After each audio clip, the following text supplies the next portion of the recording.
My name is Isabella Perez, and this is my Inequitable Access to Quality Education presentation. For the topic, the point of this research paper was to discuss the current day issue for minorities facing inequality in the United States education system. This issue stems from socioeconomic status, racism, and geographical environment, and these issues all inhibit the education of minorities in the United States. The importance of the inequality issue.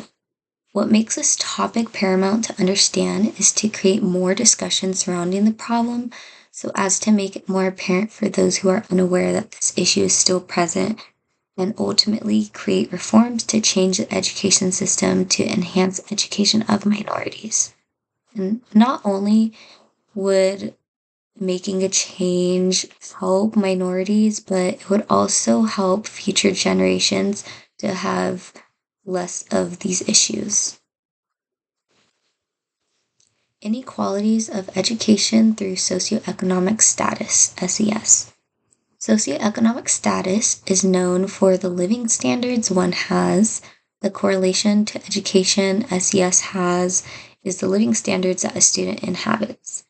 Studies have shown that subpar living standards that minorities has causes higher levels to stress and anxiety. Therefore, crippling the education as higher levels of stress has shown to cause difficulties learning.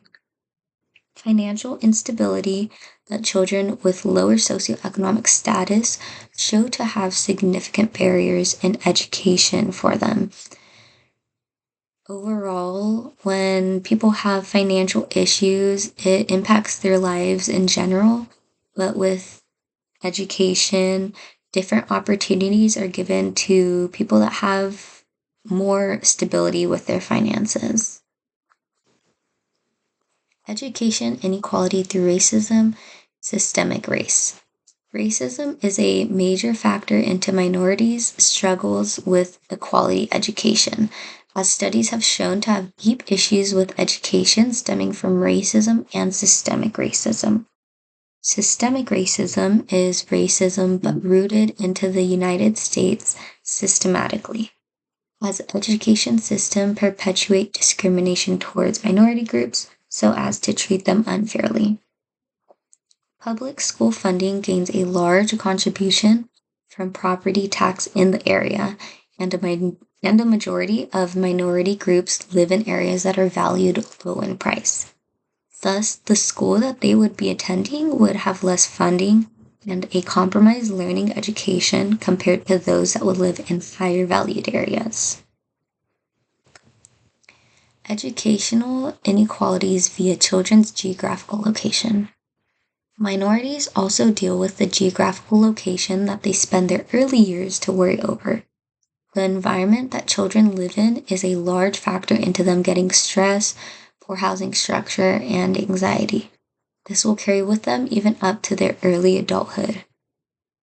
And just different experiences that children have depending on where they live impact their overall lives, and sometimes students have to prioritize other important factors such as providing for their family or taking care of people within the house, their house.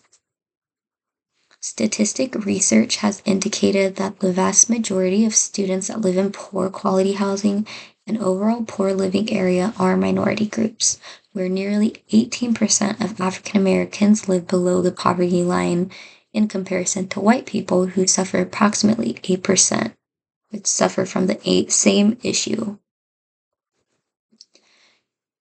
For the conclusion, while the United States education system is working, it also works against minorities, where their struggle with racism, low socioeconomic status, and geographical location causes delays or preventions from them gaining a proper quality education within the United States.